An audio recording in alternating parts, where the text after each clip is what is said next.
This is Andrea with Parking Lot Debrief. All right, very excited today to have a few friends on, colleagues here with me. So I've got Val. Val and I have known each other, gosh, my whole interpreting career, I'd say, from when I first started to interpreting to now. And she has been in different roles in my life, different human roles as a agency owner, to me working for that agency, to an interpreter mentor, to an interpreter colleague, to a friend, to, oh gosh, you name it. So over these 20 years, we've known each other pretty well, which is really great. And then I've got Corey. Gosh, I don't know. We were just trying to figure out when and where we met. Probably about 15 years ago, 10 years ago, I'd say.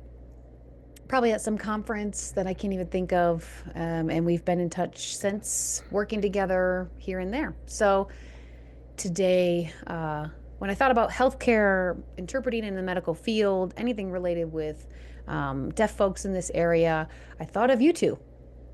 And Corey and I could have had a whole conversation for an hour. Val and I could have had a whole conversation for an hour. So we are going to be chock full of great information with the three of us here. So I will hand it over to the two of you if you want to introduce yourself, whatever you feel like sharing, whatever you want to share. Val, you go first. Sure.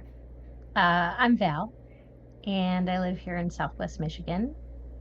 I've been an interpreter for a very long time.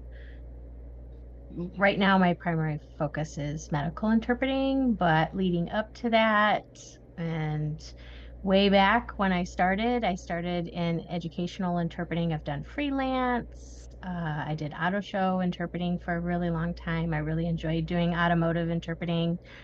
And I transitioned back into education again. But now my primary focus is medical, and I'm Theater. like, looking forward. Yeah, that's right. Theater as well. You're right. Um, on stage and behind stage, actually, both roles. Everything. That doesn't Everything. surprise me. Knowing Val, I'm Corey Axelrod. I'm from the Chicago area. I was born and raised here in Chicago. I'm fourth generation deaf. Really, long story short, about 13 years ago, my father passed away from cancer. He had multiple myeloma, which is a cancer of the bone marrow. His experience as a deaf person was it made his cancer journey much more difficult than it really should have been. Multiple myeloma is not curable. Um, we knew he had 3 to 5 years. He ended up living about 4, but often he faced challenges. Healthcare professionals who didn't understand his needs as a deaf individual, not being provided interpreters, being told that interpreters would not be provided, not culturally sensitive healthcare, you name it, he went through it. So my work as founder and CEO of 2XEnd is really to work with those places to improve the experience for deaf and hard of hearing people. That includes healthcare. That includes anywhere. But what we look at is healthcare as an opportunity to, well, many opportunities, but to make sure that they are delivering culturally sensitive and appropriate care. So I'm thrilled to be here with the two of you today. I'm excited to be here too. Yeah, maybe I missed it. Corey's hard of hearing deaf, and Val is a hearing interpreter. Just so folks know, because folks listening on a podcast audibly may not even realize that, yeah, we're signing all of this. Right.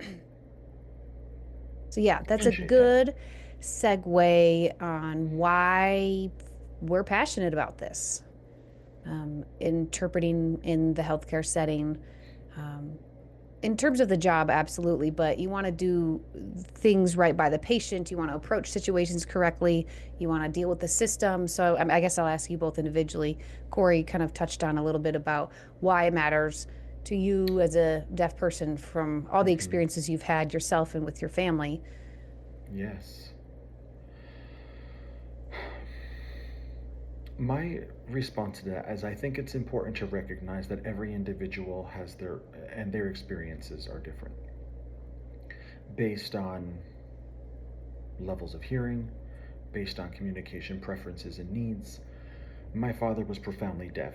He used to say, "My hearing is broken. My ears are broken." He was raised oral, so he did speak for himself, but for that back and forth communication, no, he would use interpreters, and his experience was then different from mine because I do speak for myself. But I think growing up, my parents used to tell me, "You're hard of hearing," but I always identified culturally as deaf, so I kind of identify as culturally deaf, but I do speak for myself most times. But so I want to point that out. So there's no one size fits all, but the challenge that the community faces is is intense. It includes being discriminated against.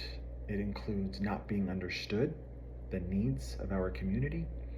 That includes different individual needs, making sure that the system can accommodate to the individual as opposed to making the individual conform to the system. So I've seen over and over, like the example with my father, but even other people in life. On my mother's side, my grandfather, he had terrible issues. And that was even after the ADA was signed. So for me, it's personal. It's something that I have decided to commit my career to. And it's something that I am passionate about, and that's why I do this on a daily basis. So I would say that some stories that I hear are Mm-hmm. gut wrenching. It makes it hard to sleep at night. How? Why? But we know that who's doing this work are the people like the three of us who are committed to ensuring that these people have better experiences. Yeah. Val, so I mean, I know it's your job, it's your daily job, but you must like it. You must care about what you're doing and feel good doing it every day. But yeah, why is this an important topic to talk about? Yeah, I always say it's the best job in the world. Um, hmm, my passion for interpreting in general starts way back. Where, as a teenager, when I babysat a deaf child, I grew up in a signing home. Um, so it was nice that there were some parents that could ask for a babysitter that knew some sign language. And I fell in love with deaf children through that process. And I remember the moment we were playing I Spy when I was babysitting, and I fell in love with language development and playing with deaf kids. And so after high school, later on, I went on to work at a preschool, not as an interpreter though. I actually was a parapro at a deaf education program and had the opportunity to be under deaf educators in their classroom and learn from them. And I became more aware about language development and how to play games with 3 and 4-year-old deaf kids, and just fell in love more and more every day. So from there, I became an interpreter. And well, children grow up, right? And they become adults. But in my head, in my heart, um, it's always about the kids. And so now I work in the medical profession. Mostly I see adults and the work in healthcare. But adults always have various language needs, which starts way back from language development as children. Mm-hmm. So in my work now, I just have a different opportunity to match my interpreting with what the patient needs, and various hearing levels, various signing levels. Some patients have become deaf later in life due to sickness or something else, and so they're emerging signers. They've just learned sign, and here they are in their 30s learning it for the first time. So it's very similar to watching children learn and develop language. Every patient's different and unique. So in that way, I'm able to provide language, and I make the adjustments based on what the patient needs. So that's that's my passion every day in what I do in healthcare. I like that.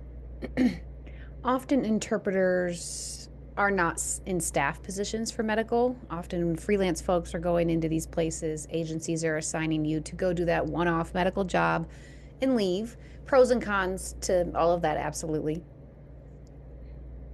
First, I suppose we can start with the curious what the biggest barriers are or concerns, because I'm sure that list could stretch across the room. But I also want to then cover the successes, what's going well, what has worked, things that people can tangibly leave with from this episode to use in their work. So, yeah, to start with, what are the biggest barriers or concerns from both of your perspectives? I mean, and I know there's a long list, but I guess where to even start, the top few off the top of your head.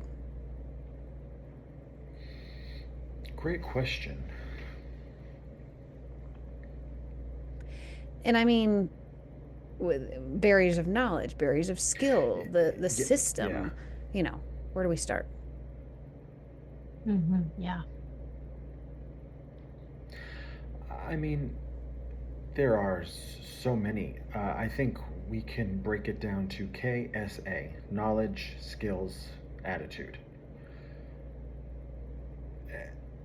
The first two, I believe, can be addressed.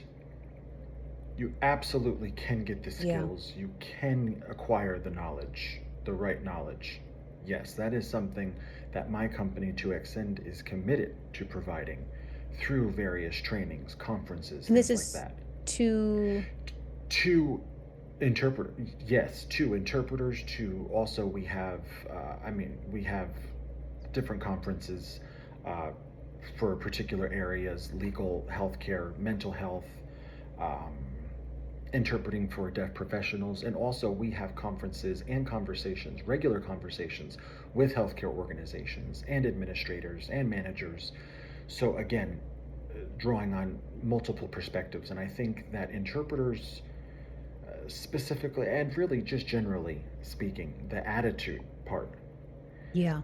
are we willing to listen and actually be introspective? Are we where we need to be with the first two things, knowledge and skills?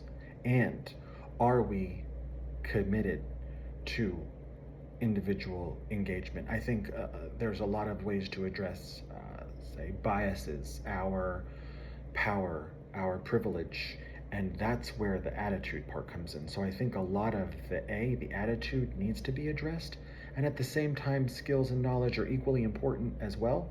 But I, I've worked with so many interpreters, and their skills are great, but their attitudes are Is the attitude questionable. part teachable? Mm, Uh, mm. Gotta pull it out of people I sometimes. mean, oftentimes when I'm presenting or giving a training, I feel that the people who are there are the people who are committed and doing the work. It's an awful we say, oh, well, darn, the people that really need to be here are the ones that are Yeah. not. And that's where I struggle, and I'm like, I'm preaching to the choir, yes, but I know that they have the Right. connections already through work, through personal interactions, to hold other interpreters and other professionals accountable. So it's being teachable, yes and no. No, especially not if they're not going to show up and if they're not committed to doing the work that they need to be doing. Yeah. And I've said that often on this podcast of like, okay, yeah, we've got some really great information, but it may not be hitting home for the folks who actually need to hear it. Val, your thoughts? I go, what do you notice are the largest barriers or concerns or tough areas that need improvement? We always need more interpreters, right? Yeah, Yeah. numbers. Mm-hmm. Yeah. Right. Right. And it's not just the numbers, but interpreters that are flexible, who have empathy, who are willing to learn. That's right. So I agree with what you've Absolutely. said too. We And, could, quote unquote, make a bunch of interpreters, but you can't create the soft skills, right? You can't teach, what's the word? Being teachable, being willing to do that introspection and be teachable. That's a skill we can't teach. And medical interpreting is a whole different world than me just interpreting your business meeting or being on stage and interpreting. Hmm. There's heart in those areas for sure, but less so. But in medical interpreting, it is customer service. It is engaging with humans. It's a human business. It is all heart. When you're in those spaces, I'm literally holding your hand sometimes. I'm crying with you sometimes. I am in possibly the most awful or joyful shit that's happening for you. So mm-hmm. it Absolutely. is interpreting, but I also feel like medical interpreting is the interpreting aspect of it is lower on the list of what's needed in that situation. It's heart, it's people, it's engagement. I feel like that's number one. And some interpreters, some people, just don't have that heart or warmth when they work with someone. And it may be hard for them, but yeah, as Corey says, attitude would be helpful. And yeah, and keeping an open mind to the situation, right? You don't know, you can't anticipate every time what's going to happen next. So you might know somewhat about the appointment and you can guess, okay, I'm at a family doctor, we're probably going to check blood pressure, we may discuss some medication, the top 5 that usually get covered, but there could be something else that comes up in the appointment. Mm-hmm. Could be good news, could be bad news, just something about a test, something that could throw you off, right? The XYZ of what could come up. And you need to be willing to adapt quickly and keep that open mind and not let it throw you so that you can finish the appointment. Not everybody is able to make those quick changes. Typically, there's the emotionally charged situations too, insensitive situations, private. Talking about people's bodies. eh, I mean, you need to be self aware as an interpreter of, okay, I know I don't like blood or I don't like those smells. So, definitely knowing things about yourself before you go into these spaces. If if I can, um, I've been in situations at various appointments where interpreters are like, I can't do blood, Then why the and hell are I'm you thinking, here? why did you accept this Yeah, why assignment? are you here? I mean, it's just you're making my experience more difficult. So I think leading with, am I doing right by the consumer that I'm working with? I mean, I get that people are queasy over this, and the other thing, but okay, maybe you didn't get the information you needed before the job. Well, whose responsibility is it? So I think that kind of goes back to, are the soft skills, are, are they able to talk with the agency beforehand in order to get the information necessary? And also, are you working with the right agencies? I mean, I think if the Mm-hmm. agency's not willing to get the next step or actually get the information that the interpreters need, then we need to be really thoughtful about that. And that goes back to being introspective. Are you in it for the money or are you in it for the consumers? And I think, yes, everybody needs to make a living. Absolutely. I'm not dismissing that. But if it's more of, oh, I'm just going to take whatever job comes my way without asking, am I the right Hmm. fit? Yeah, yeah. You mentioned customer service. Ah, some of my hardest customers, if you will, are the hearing staff, in all honesty. The nurses, the doctors, and I'm not looking down on them. I'm their world and their experiences, um they're not in deaf culture every day, right, they don't understand, um in their full week of work, they don't see as many deaf patients, right? So in my experience, this is what I do every day, right? So I need to be patient. I need to be friendly. I need to give some grace there for that and keep in mind how I approach them, because whether we're connected or not connected as a team, is going to impact the That's patient right. care. So I may have to do a little It's customer tough. service on my end with the staff, the medical team, educate, right? Educate. I'm always educating. If there's an opportunity to teach about deaf culture, servicing the deaf patients, sometimes that can get referred to the patient and I can interpret for them to educate. It's always hard when you're dealing with. It's funny, Val, that you talk about that because I, as a deaf person slash professional, when it's my doctor's appointment or it's a family, especially for my boys, I'm so Mm, tired of teaching. Yeah. So often mm, I'm just like, I tell the interpreter, have at it. sure. But I do this work for a living. But I think that what's really important is that the amount of Hmm. brain power that is being expended to educate. I would rather invest my time making sure that we leave knowing what we need to know, making sure that the care is in place. That's the most important thing, rather than having to advocate for all of these other things. So I appreciate the partnership with the interpreters, but it's important that the interpreters know where those lines are. And it's sometimes, like I say, you go do it rather than them taking over and annoying the deaf person by usurping the space. But sometimes I'm like, please go right ahead. Sometimes I think it's better to receive coming from the interpreter than it is from the deaf person. So again, there's so many different nuances that come into play, but partnership, working together is so Yeah. important. Yeah, and you say boundaries, don't overstep, but also say something. And I will say, as an interpreter, we're always weary of that, of unsure what to do.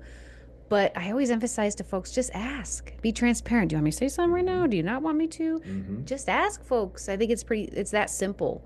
We don't That's have right. to do this guessing game of should we or should we not. Just ask and be transparent. Ask the person, what do they want me to do? Um, so we talked about barriers and related to healthcare and interpreting and all of that. And I'd say the number one barrier probably is the system itself.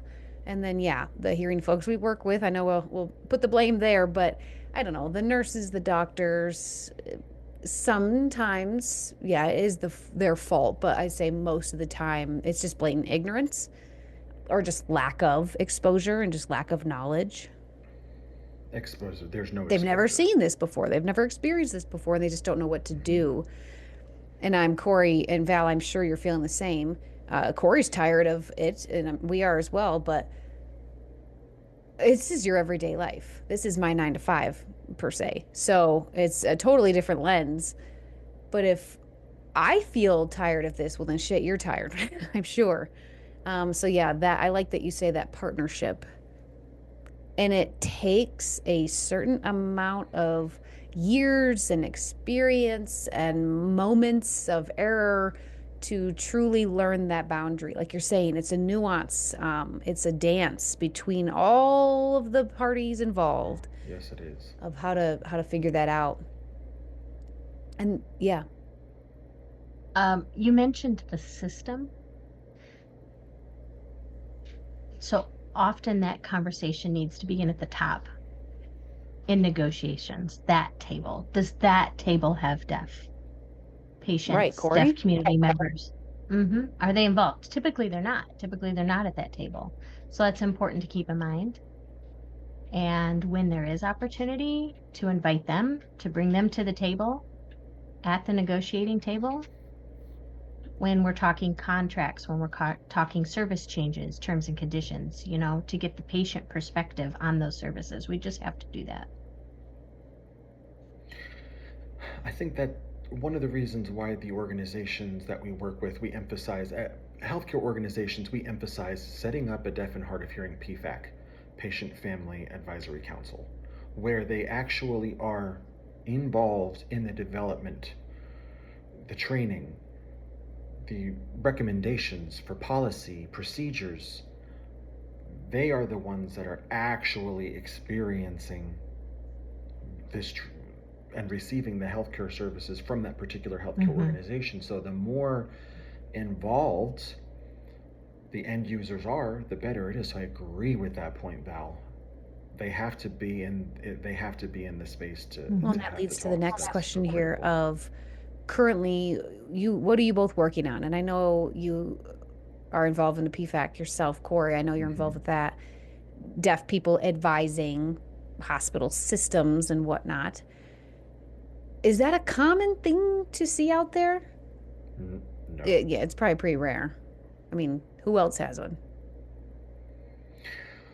So I could be wrong, but I know of three. Mm, Wow. There's Advocate Health, Maine Health, and URMC, University of Rochester Medical Center.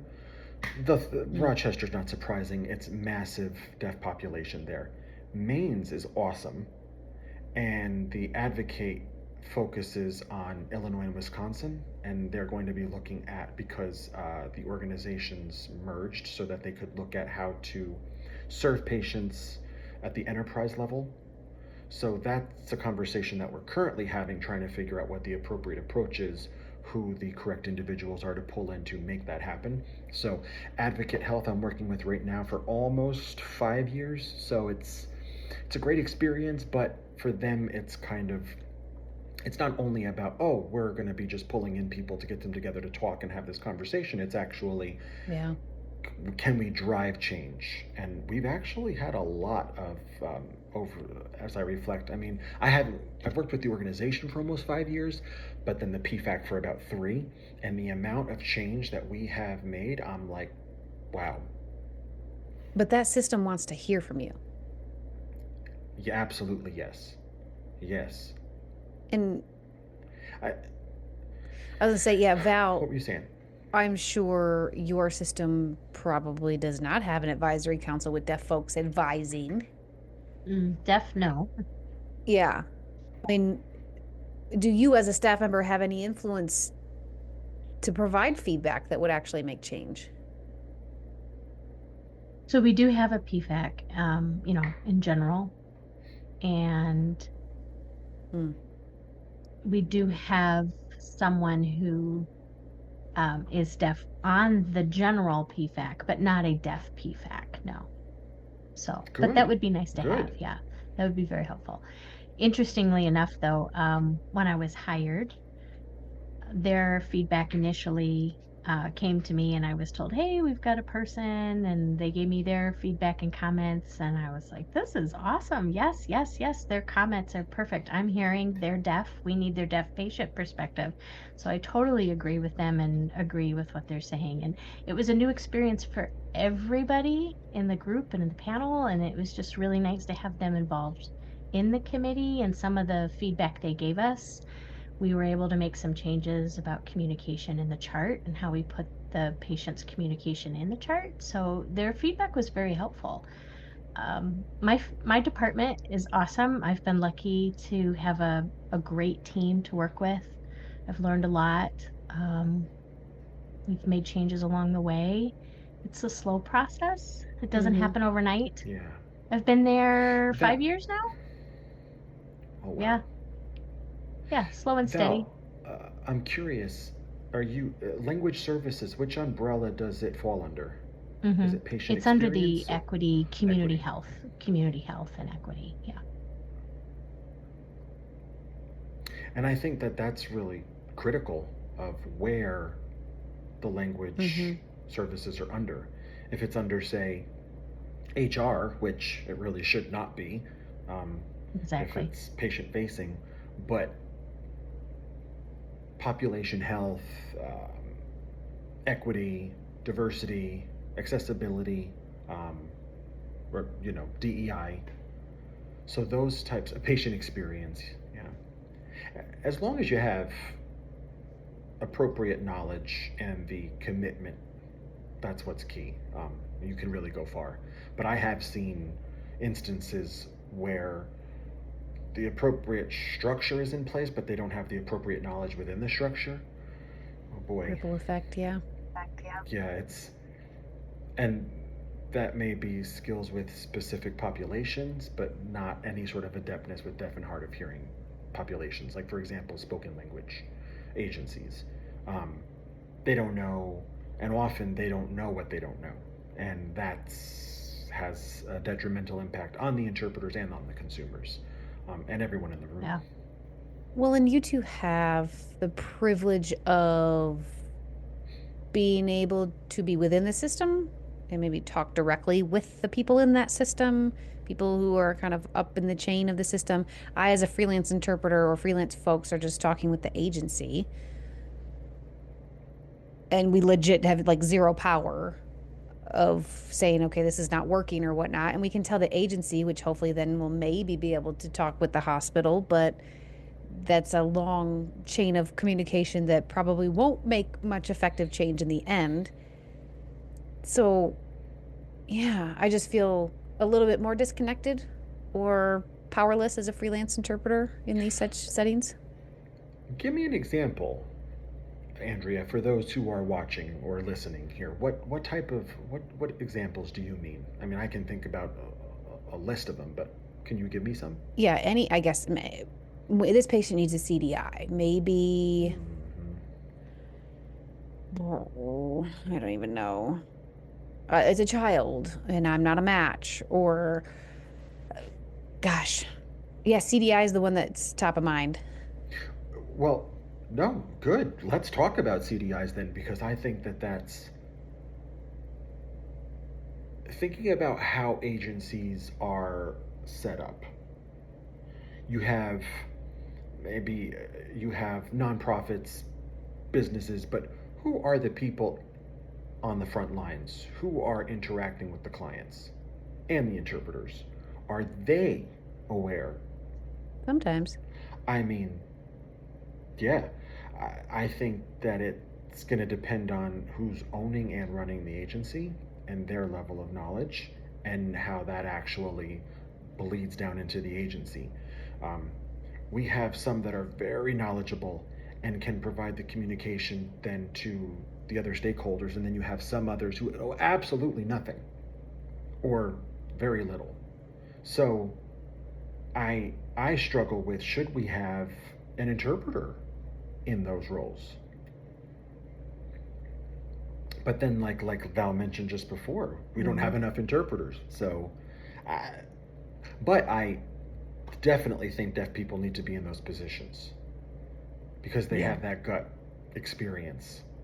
You're increasing employment opportunities for deaf and hard of hearing individuals too when you place them in those roles. So, I mean, I could go Well, on and and I on. just was talking on an episode with an agency who actually came on, and they said for medical appointments, they asked the deaf person, do you have a preferred list of interpreters? And then if it's an ongoing treatment or something for this person, they keep the same pool of 4 or 5 interpreters. And I'm Yes, like, well, duh, gosh.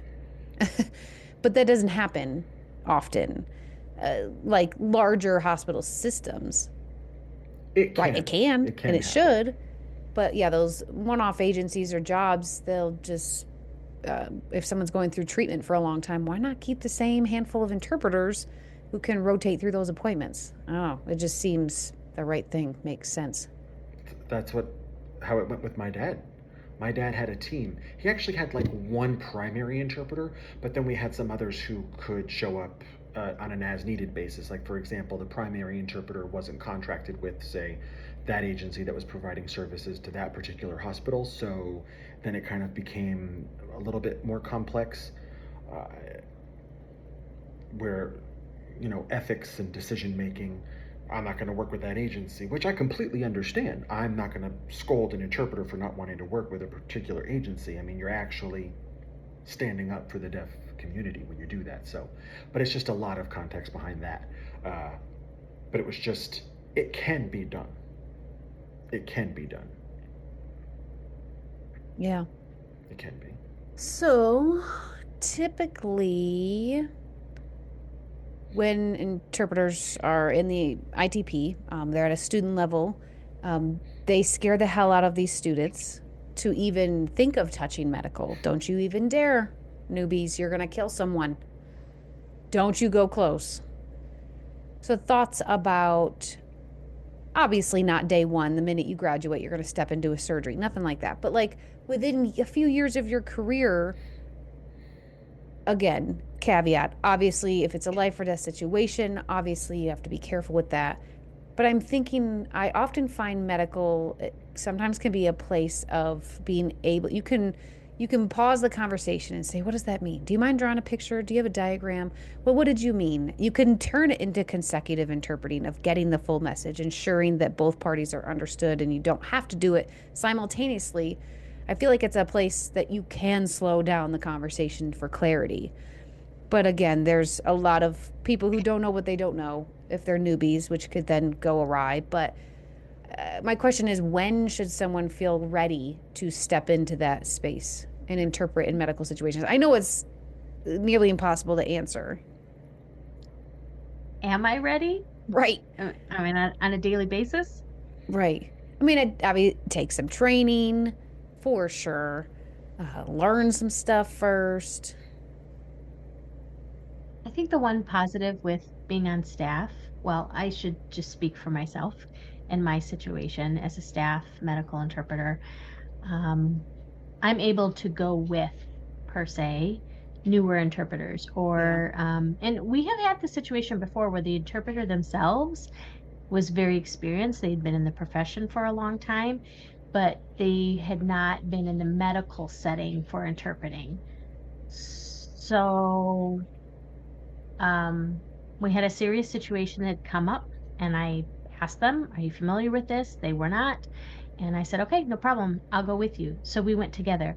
So signing wise, production, yes, very experienced, but the situation itself not. And it was very emotionally charged. So we did it like as a team.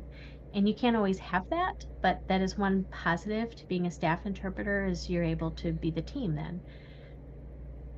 Do all hospitals and agencies provide teams for newer interpreters? That's tough. I mean, it's a great idea to think about with CDIs as a team,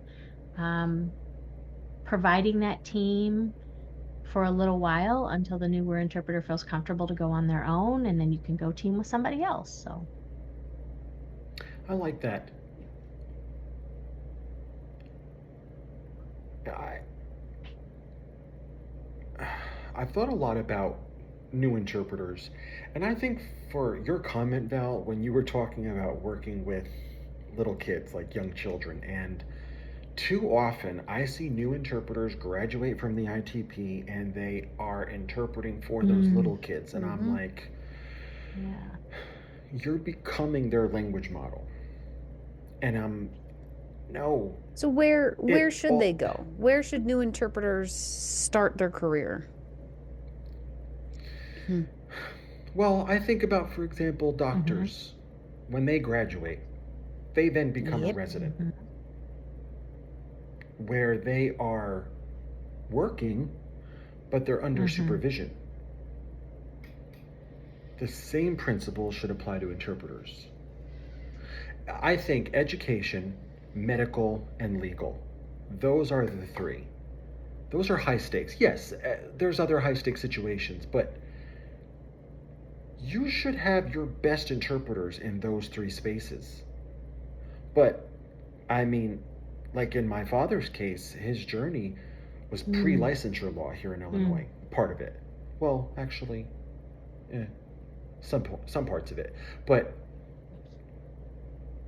licensure actually, you have to have some level of certification.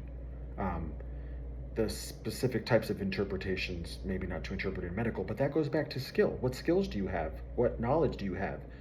It does, just because you're nationally certified doesn't mean you're ready to go interpret in healthcare. Again, mentorship, supervision. I mean, that would be nice. Someone more experienced. I don't know. I love the idea. It's definitely a hot topic on how do we do some sort of residency. Yeah, students obviously get their practicum hours and internship hours, which is great. But sometimes during that time, it has nothing to stick to because they don't know anything yet. They have to actually step out in the real world and figure it out. It would be wonderful if we could have two folks that they'd have to follow around. They'd follow Val around for a week and then take over when they're ready, that type of thing. It'd be nice. The interpreting part, yeah, but the emotional management part, A cultural aspect. uh-huh. Mm-hmm. There's a layer of I put down that these are the most memorable interpreting assignments that are etched in my brain. I will never forget, for good or for bad, were medical, all of them, Mm, mm, of heartfelt moments, connection, where yes, those boundaries were there, but human was priority and being human in that moment, whether that meant I mm. embraced this person and hugged them, even though we just met, just because they're, or we cry leaving the room. So I don't know. Boundary discussion. Yeah. You know, Andrea, the human part, I admit I struggle with sometimes. And I say that because it's a bias that I show there Yeah. What do you mean? sometimes. Let me give you an example. Um, my son, uh, me, I'm fourth generation, so doctors are like, let's just make sure that the boys, we're going to check their hearing. Both my boys are hearing, they can hear. Um, Doctors are like, well, let's just do a follow up. And I say, okay, we take them to the audiologist for their appointment. The audiologist says, oh, I've got great news. Your children or your child Yeah. hears normal. And I'm like, yeah, great, nice framing. And then the interpreter's like, oh, that's great news. And I'm like, are you serious? I get the human connection for sure, but that's a part where I'm like, I mean, I have to know when it's appropriate to say something. The human element, absolutely yes, but sometimes it's people are triggered by what other people say or what they do. And the interpreters need to make sure that they're not adding to that trigger. That's all. And being human, I mean, I was with my wife when we had some difficult news shared with us about our boys after delivery, and the interpreter was like, came in for a big hug. So it's just the human element, absolutely, yes, 100%. I mean, interpreters, we asked this interpreter to be there to interpret for us. So that's where the human element is a huge yes, yes, yes. Be human, recognize pain, frustration, happiness, yes. That's all. Yeah, Val. Corey, you mentioned that you asked for a specific interpreter. I think that's a very important point. That element of trust Oh, is very absolutely, yes. important. If the patient says, hey, I would like this, this, and this, that's trust. And I'm already Yes. thinking about my health and my family. I don't want to have to also think about, do I trust this interpreter? Do we vibe, right?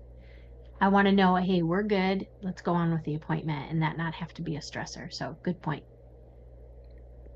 And I'd say that's a fine line. Yeah, some deaf friends of mine who are friends are like, oh my gosh, please, yes, I want you to interpret for my medical stuff. Other friends who are friends are like, do not, no way, I don't want you in my business. So it changes for each person fully, Yeah. but always, always trying to put myself in deaf consumers' shoes. Okay, this is my body. This is very private and very intimate conversation of these things. And now you know all of my business.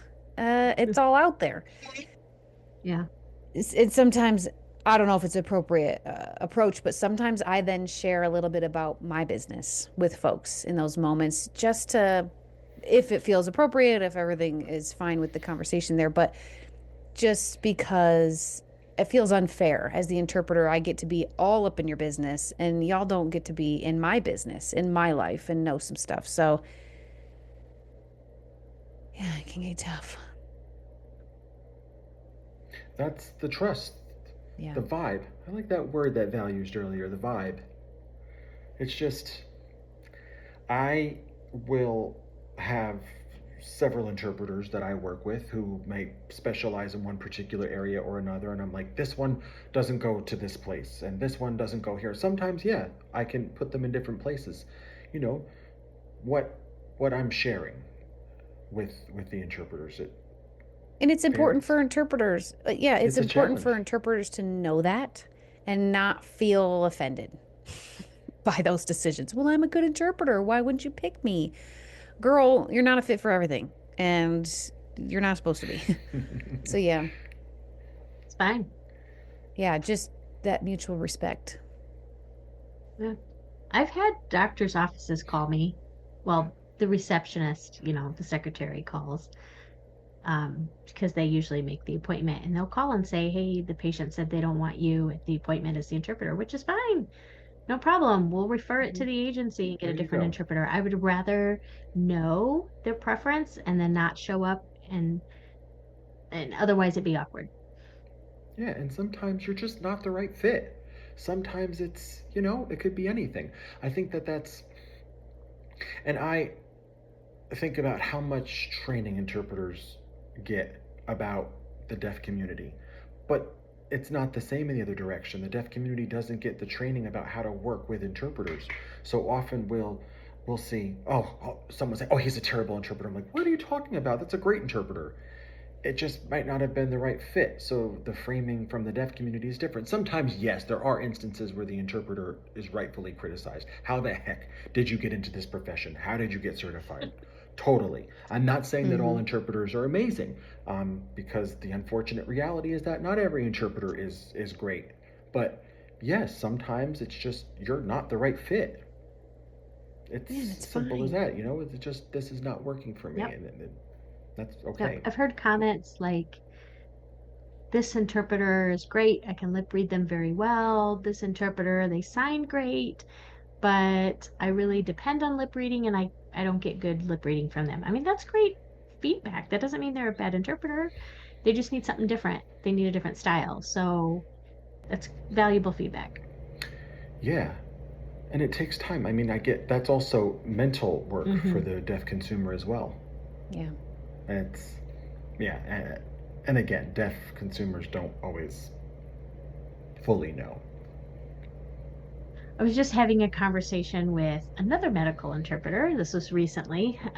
We were talking about complaints from deaf patients, feedback, if you will. Um, and I kept thinking, we were talking about how to be able to provide that complaint, that feedback, you're trusting the process that the people you're giving it to will take care of it. You hope. And typically you feel like they don't really care, right? Your complaint's going to go nowhere. So we need to build that trust with the system trust first, so that patients can give that feedback and say, hey, I didn't like this. This is what I need. This is why. Because you're trusting the system, you've put it in the right hands in the right place, and the system will take care of it. And that takes a lot of time to build that trust.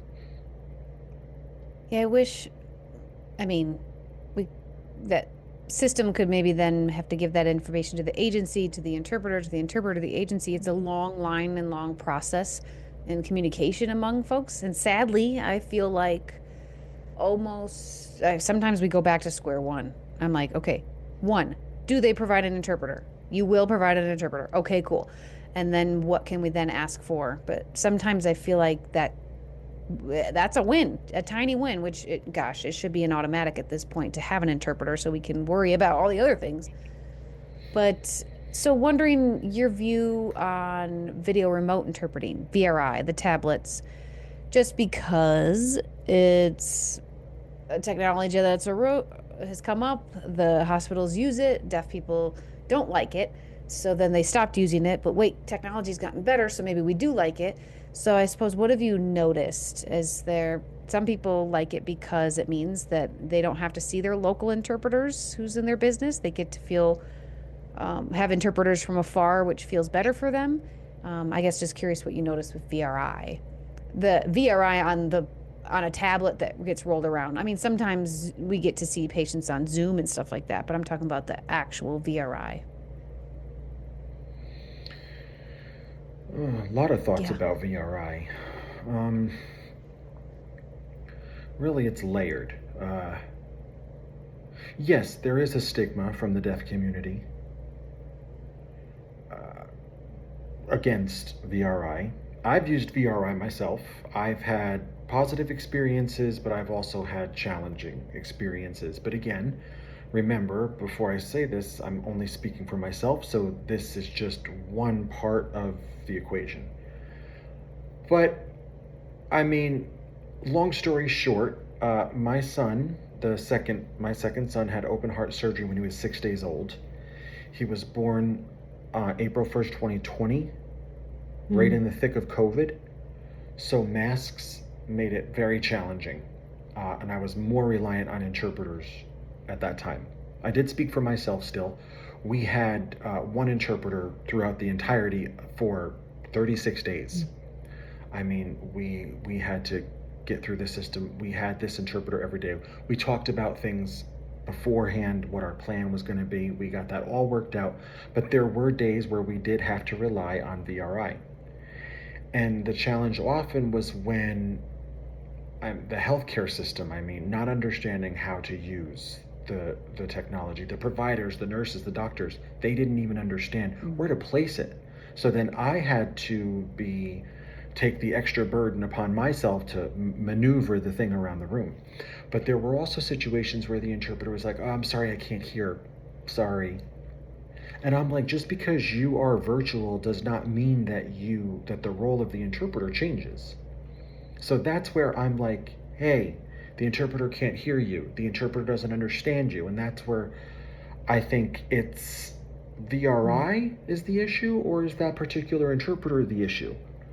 Um,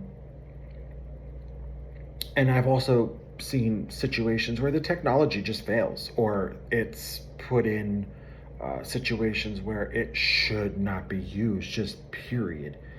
That I understand the exhaustion and the frustration that that causes. Now, I see that VRI can be used as a tool to enhance communication. It can be used for that purpose. I know some companies have CDIs through virtual means.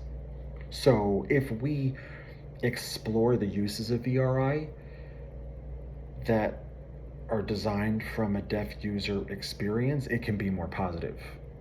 But having it forced upon us is not the answer if they don't agree to it. So again, it's layered. I can only speak from my perspective. Right.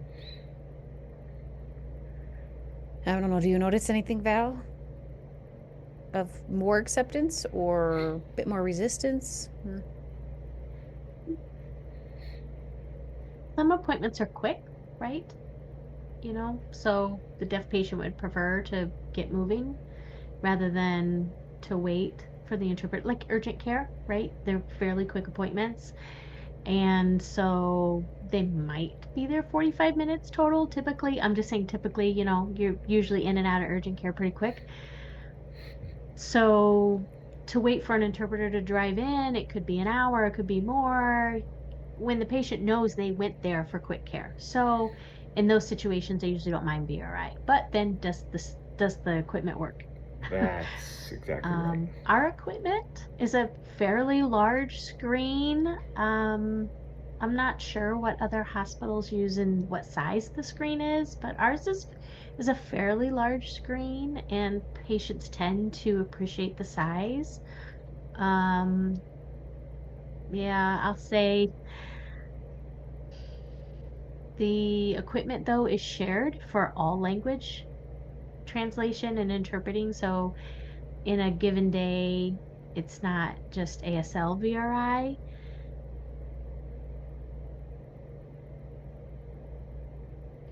Some people are a little bit more accustomed to using the VRI, but it includes a lot of education with the staff Right. too and how to bring it. And, then you have turnover in the staff and you're re-educating. I feel like I educate every week. Tomorrow is new hire orientation day. So I will be doing the education again tomorrow, and we will talk about this very topic. And we will do a demo call on the VRI. We'll practice, see what it looks like. We'll talk about the pros and cons to using VRI. So yeah. Gosh, yeah, education seems to be number one with this. The hearing folks need to know how to turn the thing on and use it, where it even Number one. is. And She's right, the turnover of staff. Yeah. yeah, and um okay. We had a deaf patient who, during the exam, was asked to, take their clothes off for the exam, and the staff turned off the interpreter. They could have just like pulled it out into the So they can hallway, still see. spun it around for privacy. Ugh. Instead, they hung up the call. So when they Mm, needed an interpreter Oh, again, they had to go back into gosh. queue and they had to wait 30 minutes. mm. I'm like, come on, people, this is common sense. You didn't have to hang up the interpreter. You could have just pulled the equipment out to the hall or spun the camera around. So it's these Yes, little things that I feel like are common sense you'd think. that become part of the education. I'm just thinking you've made me think about near the end of the call where they always have Mm. like rate this call. I never know which is actually for me to rate or if it's for the Hmm. healthcare professional to rate. So sometimes it was a great experience for them, Mm, but it was a terrible experience for me, or vice versa. there you go.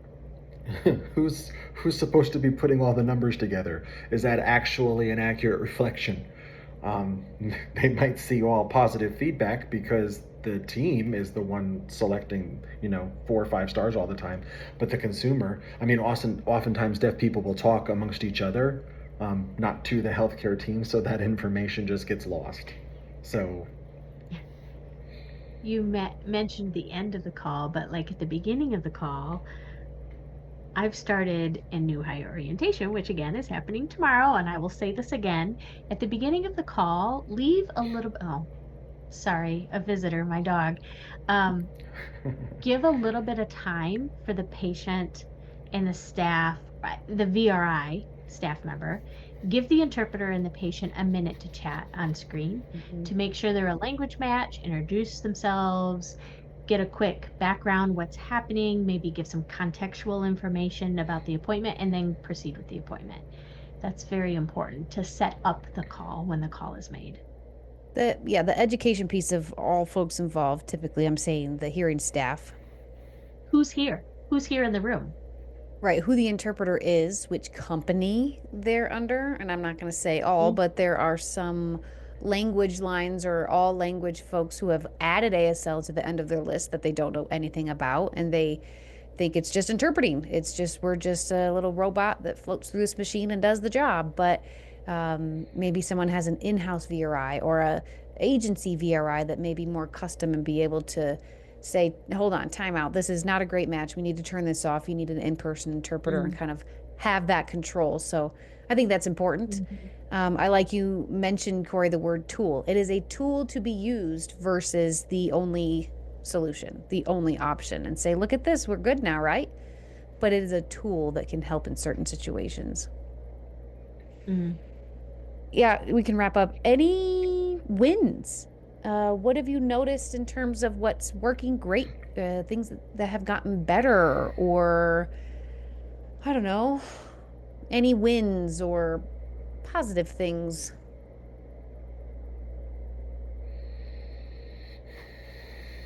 Hmm. Hmm.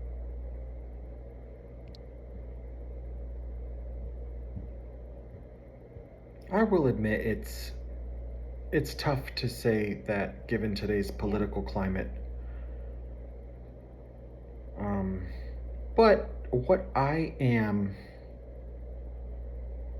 very thankful for that I see in many healthcare organizations are doubling down on their commitment to serving those marginalized communities, the deaf and hard of hearing. Like for me, it's so relieving as a deaf person who is receiving care that it's something that I worry about on a regular basis. Well, they turn down the interpreter request, things like that. I do see other situations where those individuals or those places that are not doing that, how can we do better? I'm seeing more of how can we support our team in supporting our patients. So I am encouraged, even though our political climate right now is Mhm. what it is. Uh, I wake up and I worry, what's going to happen next. I do, but I also know that we have those who are committed to doing the work. Like for me, I think that's a big win. Yeah, sadly, it's harder to come up with some wins at the moment. Yeah. Yeah, yeah. Um, you've been there for a long time, Val, and you've obviously had this career for a long time. I guess, have you noticed any change or things that have improved over the years for you all? Um, yeah, I've noticed more open conversation about deaf professionals, medical, in specifically medical deaf professionals. In our hospital system, we have deaf and hard of hearing staff. We have them, but they're hiding, if you will, like they're not at the forefront yet. I'll say yet. Um, when I started my job there, I felt like I was on a hunt. Where are they? Where are you? I know you're here. Um, I remember the first time I met a deaf nurse, and they self-identified to me and came and said, "Hey, I'm deaf. I can hear out of one ear. I'm deaf in the other ear." They worked in an ER. I was That's interpreting. awesome. They saw me interpreting and came up and shared with me that they were deaf, and we had a conversation about their experience as a deaf nurse. And I remember asking her, as a deaf person, what her experience was like as a nurse, and learned from her and that experience. Later on, I met a deaf doctor within our system. They saw me interpreting, and they came up to me and they pointed to their hearing aid that they were wearing. So, they were very open to share with me about their device and what they use. It was a great conversation. So that doctor actually later on at the nurse's desk was bragging about his hearing aid, and he was telling us how it connects to Bluetooth. I do it all the time. I do it all the Yeah, time. yeah, it's so cool. And it was cool to see there the tables switch, right? And I'm excited to see more of that happen. I'm hopeful for the future that we will see more, that we will grow and deaf professionals in the healthcare setting will be more popular, and that those professionals will be at the forefront. I look forward to that. And I just wanted to add to that. I appreciate that. I was the co-chair of AMFL conference here in Chicago, the medical professionals with hearing loss, and it was great to see the growth of the numbers that the So cool. organization has. With that said, if I think about the change over time, I think the attitudes with the younger Mhm. professionals has changed. Where I don't know if change is really the right word, but it's just more of a recognition of diversity, more of a recognition. And for me, that I'm encouraged by that. So it's almost like the older generation is sort of stepping to the side and the newer ones are starting to emerge. And so I'm excited Yeah. for that. Yeah, I was gonna say the same. I feel like access is cool now, which is great. It's nice. It's cool to provide access. Look, see, we have interpreters. But yeah, I sometimes it's used to check a box. But hey, at least it's out there.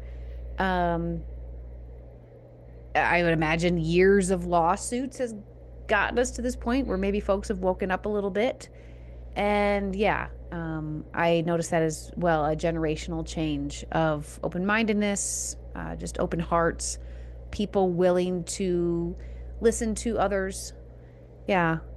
And deaf professionals, because as an interpreter, we are now have a chance to learn from the source, the deaf person, and they're providing workshops about medical stuff. I don't have to watch videos anymore of only Nigel Howard. I don't know, the Canadian fella who's amazing.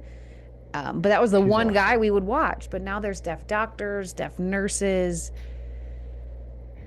more training out there, more awareness of like, okay, this could be a specialized certification for folks. Absolutely, we need more people, but at least the conversation is happening. I will say one thing. I'd say all this time, one of the reasons my company decided to go with providing the specialized healthcare interpreting conferences is because we didn't see enough deaf professionals, especially those who are in that space, actually providing training. Oftentimes, it's a hearing interpreter with two other hearing interpreters on topics like linguistics, and I'm like, wait a minute, no. We need those who actually live it, who it's their native language, but also, you know, those that have the experience. It's not firsthand experience, but are experts in the field and the meaning behind all of what they're doing. And so I think that type of conference has been invaluable, and it's been different from the traditional hearing to hearing conference. It doesn't mean there's anything wrong with that, but I think that Right, we just certain need to things. become a little bit more open when it comes to right, so that there's that um, like you pointed out, Nigel Howard. We utilize him, his wealth of knowledge, but he's not the only one. There's many others um, Mm-hmm. that interpreters just don't know Yeah. about.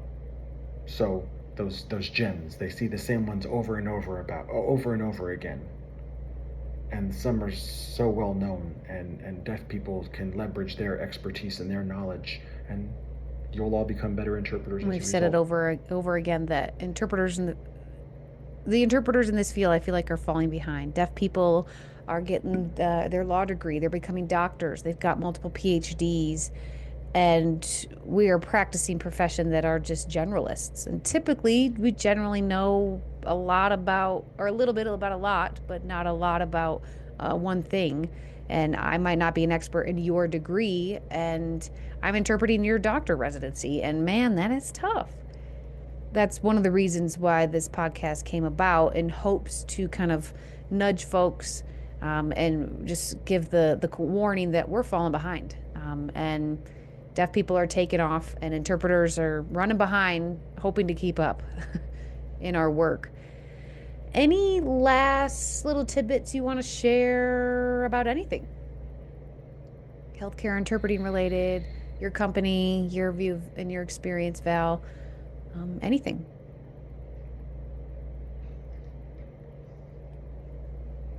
Mm-hmm. I'm thinking, Val, you want to go? I'm still Uh, thinking a little. Dig deep. um, Last thing to say. It's got to hit no. home. Should I go emotional or funny? Both. Both. Give them I'm gonna both laugh to and cry us. at the same time. Okay. Last little story, and it's a little comical. Um, about a resident. Okay, so I was interpreting for a resident, and it was their first week on the job, and we were in an ER. It was a serious situation, and it was overnight. So I had come 1, 2 o'clock in the morning to interpret, and that poor resident was literally sweating, beads of sweat. They were new, they were nervous, it was a bad situation, yada, yada, yada, right? Okay. And we became pals because we were a team, right? And in the hallway, I looked him in the eyes and I said, "Hey, you got this. You can do it." Now, I'm the interpreter, but I became his cheerleader. I was like, "You can do this. I believe in you." And we just kind of looked at each other. We laughed about it. And I said, "Hey, your scrubs still have lines on them from the packaging." They knew. Yeah, that's how new of a resident he was. His scrubs still had the fold lines from the package. So I was like, you just pulled those out of the box, didn't you? But the laughing was then like, okay, comic relief. You got this. You can do it. Let's go in together. We're going to go in as a team. And that's something that I have learned, whether it be a doctor or a nurse or the front desk staff people, we're all part of the team. And together we'll make it successful. And that resident was hearing? Yeah, Oh, hearing. Yeah. Oh, aw. and the poor, oh, so young, so young. I mean, well, I'm 45, so everybody looks young to me. They all look like kids practicing medicine. I really did feel bad for him. He was like, I just got here a week ago. This was my first. He was very nervous. I felt bad for him, but I'm like, hey, you got this. And I, gave him a hard time about the lines, the fold lines and on his scrubs, and we laughed about it. And I said, we're gonna go in together. I'm going with you. I'm not gonna leave you alone in there. I'm coming in with you. And he's like, okay, okay. And everything you say, I'm gonna interpret. Everything they say, I'm gonna interpret. So, I really had to kind of talk him through the situation. But that kind of work is important. Yeah. It could be a doctor, it could be a nurse, it could be anybody, you know, an x-ray technician. We're all part of that team together, which is important. Human. Yeah, I like that.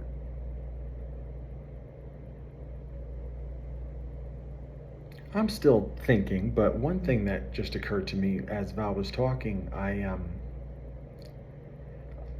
with how interpreters are part of the team, not just an interpreter. I think too often interpreters are boxed into that. Oh, you're just an interpreter. And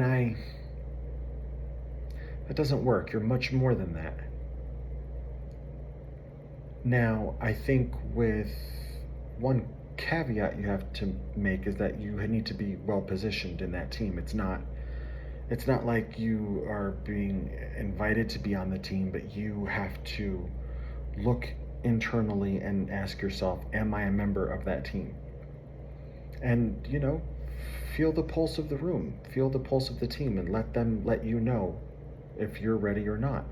And then you have to remain committed. It's not just a,